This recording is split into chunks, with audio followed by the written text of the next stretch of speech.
الحمدللہ رب العالمین والعاقبۃ للمتقین والصلاۃ والسلام علی سید الانبیاء والمرسلین وعلی آلہ الطیبین واصحابہ الطاہرین اما بعد اعوذ باللہ من الشیطان الرجیم بسم اللہ الرحمن الرحیم والانعام خلقها لکم فیہا دفع ومنافع ومنہا تأکلون ولکم فیہا جمال حین تریحون وحین تسرحون وتحمل اثقالکم الی بلد لم تکونوا بالغیہ الا بشق الانفس ان ربکم لرؤوف الرحیم والخیل والبغال والحمیر لترکبوها وزینہ یخلق ما لا تعلمون وعلی اللہ قصد السبیل ومنها جائر ولو شاء لہداکم اجمعین صدق اللہ العظیم۔ اللہم صلی علی سیدنا و مولانا محمد وعلی آل سیدنا و مولانا محمد وبارک وسلم وصلی علیہ۔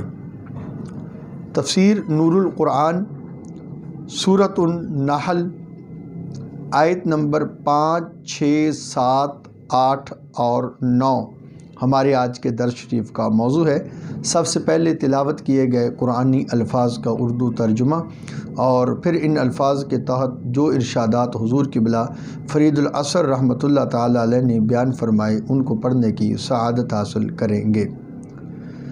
اور اس نے تمہارے لیے جانوروں کو پیدا کیا، ان میں گرم لباس بھی ہے اور دوسرے فوائد بھی، اور انہی کا تم گوشت کھاتے ہو، اور ان میں تمہارے لیے زیب و زینت بھی ہے جب تم انہیں چرا کر شام کو گھر لاتے ہو اور جب تم صبح کو چرانے لے جاتے ہو، اور یہ جانور تمہارے بوجھ اٹھاتے ہیں ان شہروں تک جہاں تم نہیں پہنچ سکتے مگر مشقت کے ساتھ، بے شک تمہارا رب بہت مہربان اور رحم فرمانے والا ہے۔ اس لیے تمہارے لیے گھوڑے، خچر اور گدھے پیدا کیے کہ تم ان پر سواری کرو، اور تمہارے لیے ان میں زینت بھی ہے، اور پیدا فرماتا ہے جو تم نہیں جانتے۔ اور بیچ کی راہ ٹھیک اللہ تک ہے اور کوئی راہ ٹیڑھی ہے، اور اگر وہ اللہ چاہتا تو تم سب کو ہدایت پر لاتا۔ ان قرآنی الفاظ کے تحت حضور قبلہ فرید العصر رحمۃ اللہ تعالیٰ علیہ کچھ یوں بیان فرما رہے ہیں۔ پہلی آیات مبارکہ میں وحدانیت کی دلیل کے طور پر انسان کے پیدا ہونے کا ذکر فرمایا گیا۔ اب اسی سلسلہ میں جانوروں کی پیدائش کا ذکر فرمایا جا رہا ہے جو انسان کے فائدے کے لیے بنائے گئے۔ لوگوں، پہچانو، عبادت کے لائق وہی ذات والا صفات ہے جس نے تمہارے لیے جانور بنائے۔ ان جانوروں کے جسموں میں سردی سے بچاؤ کے لیے تمہارے لیے لباس بنے۔ یہاں پر انعام سے مراد اونٹ، گائے، بکری، بھیڑ ہیں جن کا گوشت بھی استعمال ہوتا ہے، ان کی کھال بھی۔ ان کے علاوہ وہ حلال جانور بھی اسی زمرہ میں آتے ہیں۔ ان جانوروں کے گوشت، پوست، ہڈی سے ہزارہا اشیاء بنائی جا رہی ہیں جو انسانی فائدے کے لیے ہیں۔ یہ جانور کھیتوں کی زینت ہیں، گھر کا حسن ہیں، کاروبار میں عظمت ہیں۔ انہیں چرانے کے لیے جب باہر لے جاتے ہیں تو شاندار حسن ہے، جب شام کو گھر واپس آتے ہیں تو ان کا عمدہ انداز حسن ہی حسن ہے۔ یہ جانور ہر لمحہ تمہاری خدمت ہی انجام دے رہے ہیں۔ ایک شہر سے دوسرے شہر میں سامان لے جانے کے لیے یہ جانور تمہاری خدمات کرتے ہیں جہاں پر تم سامان نہیں لے جا سکتے۔ لوگوں کو سمجھایا جا رہا ہے کہ سوچو، یہ اتنا بڑا کرم ہے اور یہ کرم فرمانے والا اللہ تم پر مہربان بھی ہے، رحیم بھی ہے کہ اتنے بڑے مضبوط طاقتور جانور تمہارے تابع کر دیے ہیں، تمہارا حکم مانتے ہیں، سرکشی نہیں کرتے۔ پھر ان جانوروں کی خوراک کا انتظام اللہ نے کس طرح زمین پر رکھا ہے۔ جانوروں کی ایک قسم اونٹ، گائے، بکری، بھیڑ کا ذکر کرنے کے بعد دوسری قسم کے جانوروں کا ذکر فرمایا جا رہا ہے جو انسانی خدمات میں پیش نظر آتے ہیں۔ گھوڑے، خچر، گدھے کا ذکر ہے جو سواری کا بہترین کام بھی دیتے ہیں اور حسن بھی ہیں۔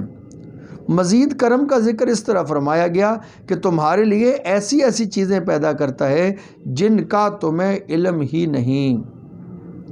ان جانوروں کا ذکر کر کے فرمایا جا رہا ہے کہ دور دراز تک تمہیں پہنچانے کے لیے لمبے سفر کو آسانی سے طے کرنے کے لیے کس قدر شاندار نظام بنایا۔ یہ جانور گھوڑا، خچر، گدھا تمہیں دور کی منزلیں آسانی سے طے کراتے ہیں۔ ما لا تعلمون فرما کر دنیا میں انسان کے لیے نئی نئی آسانیاں، راحتیں، آرام پیدا کرنے کی طرف اشارہ ہے۔ زمین سے بے شمار چیزیں پیدا ہو رہی ہیں۔ آگ، گیس، پانی سے لاتعداد سہولتیں پیدا ہو رہی ہیں۔ وعلی اللہ قصد السبیل فرما کر بتایا گیا کہ جیسے انسانیت کے لیے سہولتیں اللہ نے ہی دیں، ایسے ہی اس ذات والے صفات تک پہنچنے کے لیے انبیاء علیہ السلام کو بھیجا۔ وہی راستے صحیح ہیں جو انبیاء بتاتے ہیں۔ اس عظیم شاہراہ سے ہٹانے کے لیے شیطان نے کئی راستے بنا رکھے ہیں۔ کہیں ان پر نہ چل جانا وہ گمراہی اور بے ایمانی ہے۔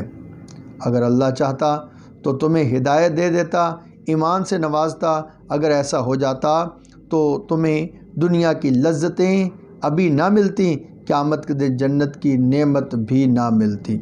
سیدھی راہ پر چلنے، ہدایت حاصل کرنے، محنت کرنے، انبیاء کی اطاعت کرنے کا حکم ہے۔ ان طریقوں پر ہوگے تو انعامات سے بھی نوازا جائے گا۔ آیت مبارکہ میں جانوروں کے کئی فوائد بیان کیے گئے۔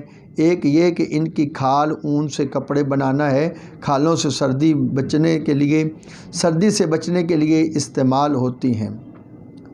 تیسرا فائدہ ان کے گوشت سے خوراک حاصل کرنا۔ چوتھا فائدہ جانور حسن و جمال کا سبب ہیں۔ کچھ جانور تمہارے لیے سواری کا کام دیتے ہیں، تمہارا سامان اٹھا کر لے جاتے ہیں۔ آیت کریمہ کے آخر میں یخلق ما لا تعلمون سے قیامت تک کے آنے والی سواریوں، سہولتوں کا ذکر فرما دیا گیا۔ دعا ہے اللہ تعالیٰ نور قرآن سے ہمیں اپنے سینوں کو منور کرنے کی توفیق عطا فرمائے۔ وصلی اللہ تعالیٰ علی حبیبی سیدنا محمد وعلی آلہ وصحبہ بعدد خلقہ وبارک وسلم۔